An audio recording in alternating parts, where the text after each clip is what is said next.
Hey y'all. So I woke up this morning to find out that the Brooklyn shooter has been identified. It took long enough. So it is a black man from the area who was either a truck driver or did some type of labor where he was in a vehicle and he posted like YouTube videos. He gives me like Manosphere vibes. I'm not even gonna hold you. But he was critiquing Eric Adams, the homelessness policy. He has also like a record. I'm not gonna lie to you. I did not do no deep investigation, and the media hasn't done deep investigation either. Because originally they said that he was wearing an orange construction vest and opened fire, shot 10 people. Now they're saying he was wearing green. So I don't know. How does orange turn into green? My tin hat is still tingling. So we will find out more what is what with this situation. But I'm going to tell you, the more people are pushed to the edge, the more you will see people breaking societal contracts, meaning respectability politics, gritting your teeth, all of that. That's going to go to the wayside. It's been predicted by Bank of America that we are heading towards a recession. And it's not only them. Other economic analysts have said that we are inching closer to a recession.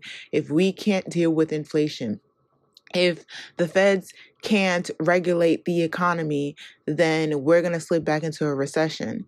If y'all don't know what that life is like, it is really, really hard.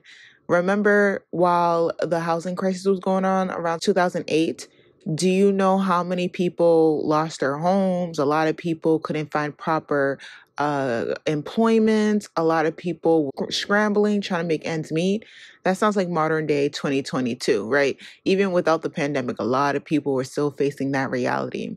Now, a lot more people, if the recession hits, which it has a high probability of doing so, will face that same reality. Now, Joe Biden has all the ability to write laws, to enact certain policies, to stop the hemorrhaging, but he's not. He's a corporatist, just like all the other politicians are corporatists. They could give a damn less. And people are still fighting through inflation, fighting through food price increases, fighting through gas prices going higher. They're fighting through everything, including housing, because the housing market is a ripoff. And then on top of that, remember early during the pandemic, while everybody was trying to find some toilet paper, there was all these benefits and all these programs. Oh, go into the housing market now. Now there's such thing as remote working. You can move down south where the housing market is better. If you want to save more money, because the taxes in the south work differently than the taxes in the north. That's also a reason why southern states have worse social programmings, because they're very flimsy with the taxes, whereas up north, they're known for taxing. But anyways, that's not really the point, as opposed to a lot of people who thought, oh, let me buy a house, let me be safe. They said it is just a small process. Let me see if I got my credit together. Let me see if I can go through the application. Let me see if I can get me a mortgage. Oh, it's better. Boop-de-woo-doo. And it's not even the consumer's fault. Like, most people are working until they drop, right? 2 or 3 jobs, working in a hostile environment, wage theft, underpaid. Like, you're dealing with everyday struggles. Who got the time to thoroughly research the propaganda, thoroughly research the media information or misinformation, thoroughly research what they need to know on a political and social landscape? You're too busy dealing with your day to day. And that makes perfect sense, because this is capitalism.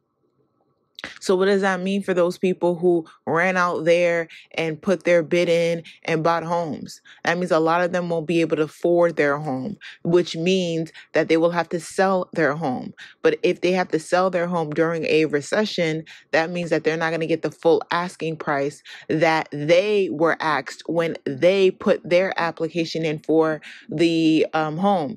Meaning that if they are able to sell the home. They're probably going to have to sell it to some big real estate companies such as BlackRock, as well as they're probably going to get less money than they paid for their home. So they didn't break even. They actually lost, net loss.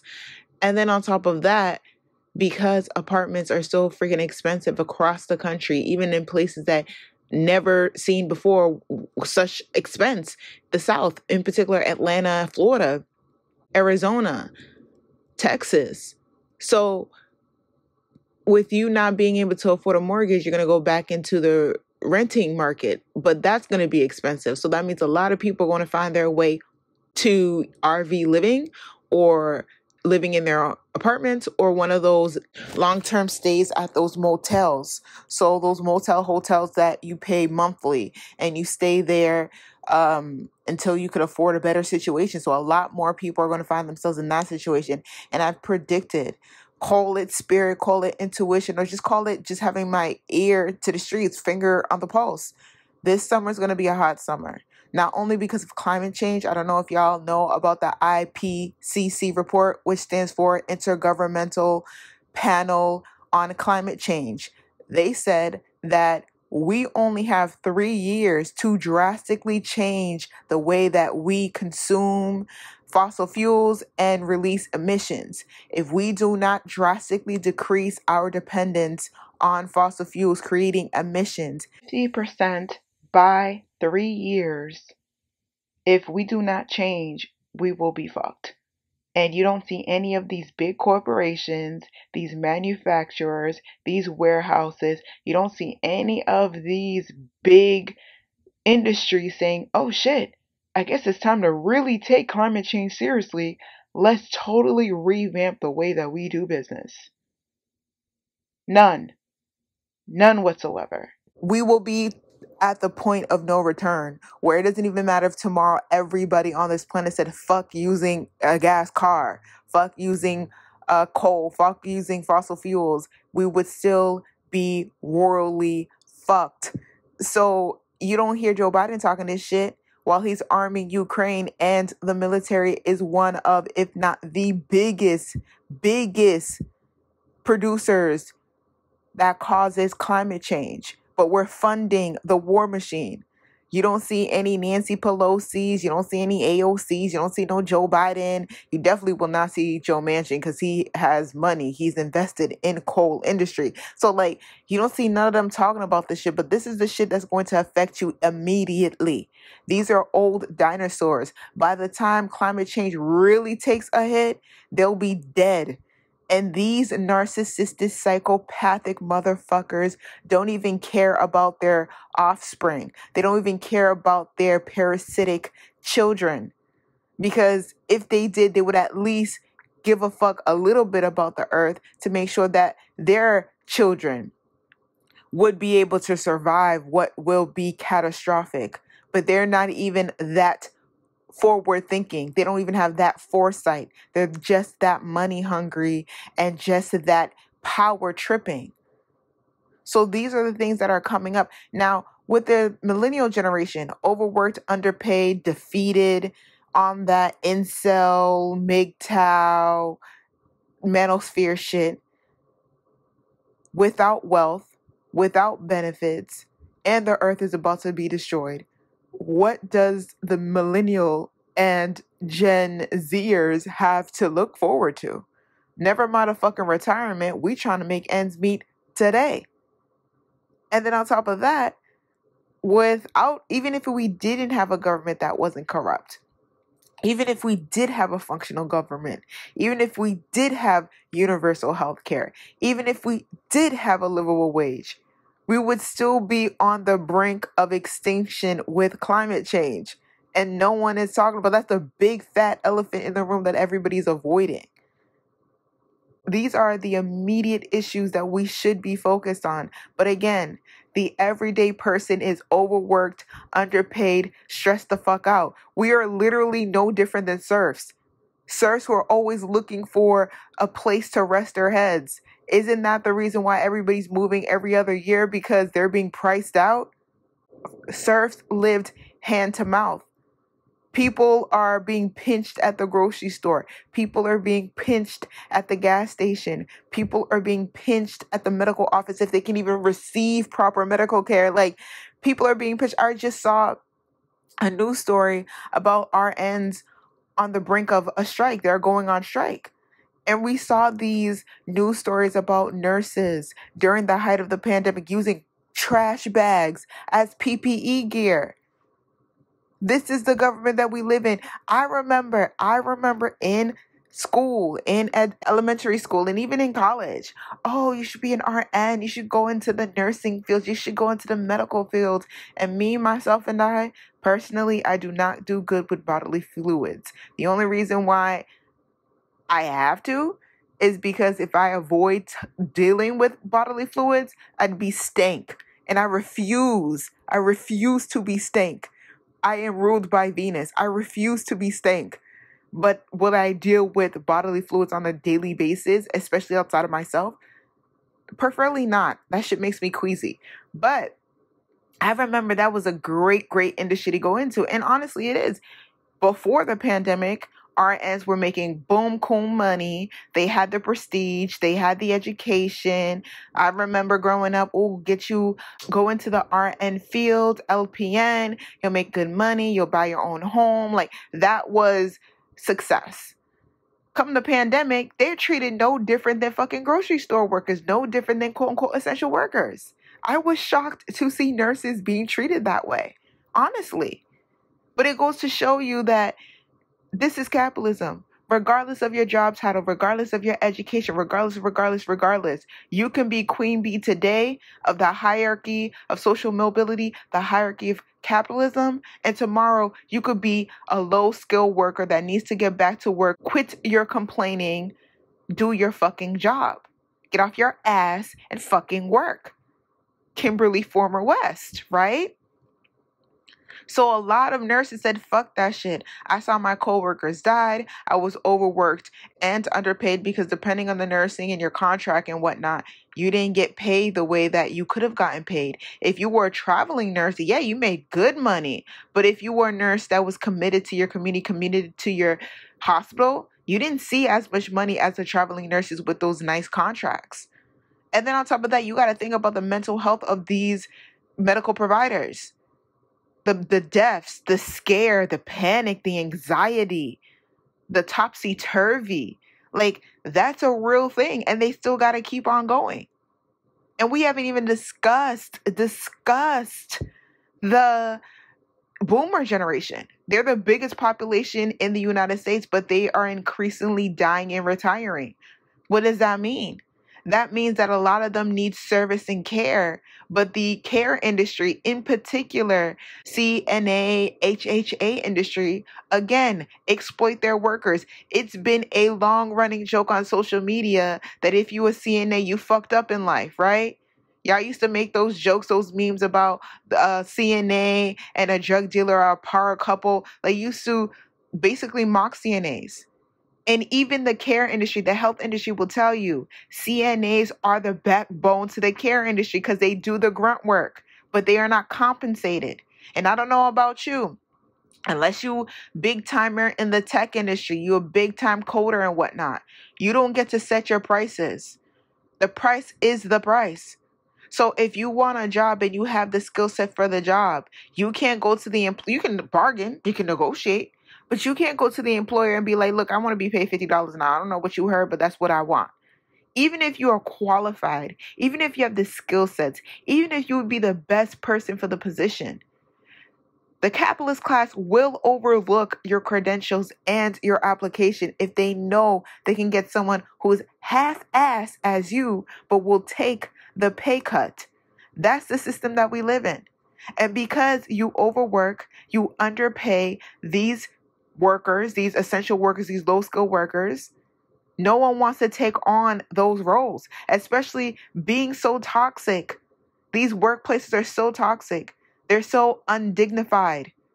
They're so belittling. Again, those running jokes are about CNAs. And because they don't get paid, because they don't have benefits, In this late stage capitalism where everything's getting more and more expensive, what is the point of taking on these positions if you won't even break even? If you won't even have enough for rent? If you won't even have enough for savings? How do you start a family? And again, climate change will eat all of our asses, and not the way that we are typically accustomed to. Back to the Brooklyn shooter. I'm not saying that he's innocent. Truth be told, I don't really know the story. I'm seeing what the media is seeing. Then I am doing my own research. They're still in their investigative phase. But I'm telling you, you will see a lot more people becoming unraveled, especially men, because men do these things. Not saying women don't, but it typically is men. Sandy Hook, men. The massage parlor in Georgia, a man. The Brooklyn shooting, a man.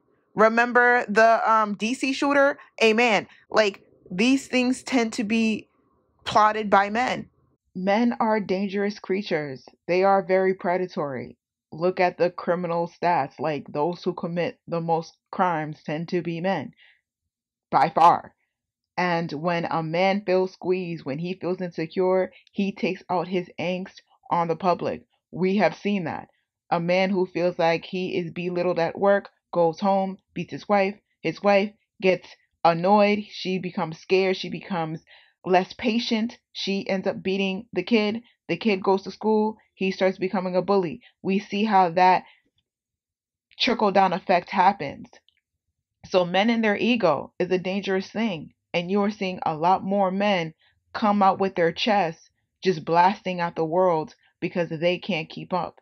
Now imagine how hard it is for the single mothers. Imagine how hard it is for those who are caring for dependents, those who are caring for people who are either sick or elderly on one income, a struggling income, those who are living payday loan to payday loan, credit card debt to credit card debt, and find themselves as women, and women are paid less than men. Now consider race, like black women who are the least paid.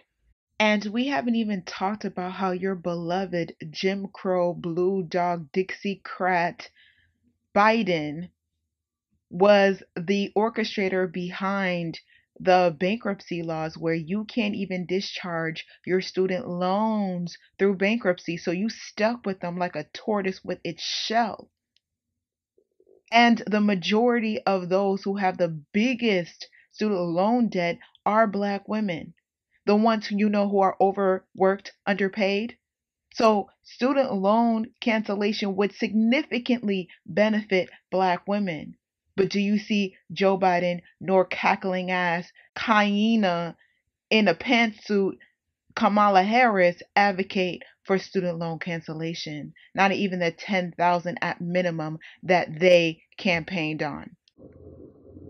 And you're going to see a lot more men become violent, unhinged, unraveled, very predatory, more predatory than they are now, because like most rapists and like most murderers are men. But you're going to see a lot more crimes and a lot more people taking out their angst with being pummeted by the capital class, being grounded by the capitalist class, being stressed out in debt, living on the edge because of the capitalist class. They're going to become more destructive. And the response from the capitalist class is to bring more policing, because that's what the police is for, is to protect property. So the capitalist class are going to say, yes, fund more police. Never fund more money towards the CNAs. Never fund more money towards public education. Never fund more money towards affordable housing. No, the police. And there's no red tape when it comes to funding the police more. So you're going to have a lot more police brutality cases, a lot more police surveillance. You're going to have a lot more of that going on. The more people are being pushed and starved in this capitalist class, the more social upheaval you will see. Trust and believe. So I just want to put that out there on your chest, put that on your head as you are on your way to or coming from whatever, trying to get your daily bread, trying to, stay alive, doing this 9 to 5. I get it. But these are the days of our lives. So If y'all have any comments, questions, you want to discuss anything, definitely leave your comment down below. Like, share, and subscribe. And let's talk about it. These are the days of our capitalist lives, and it is getting darker.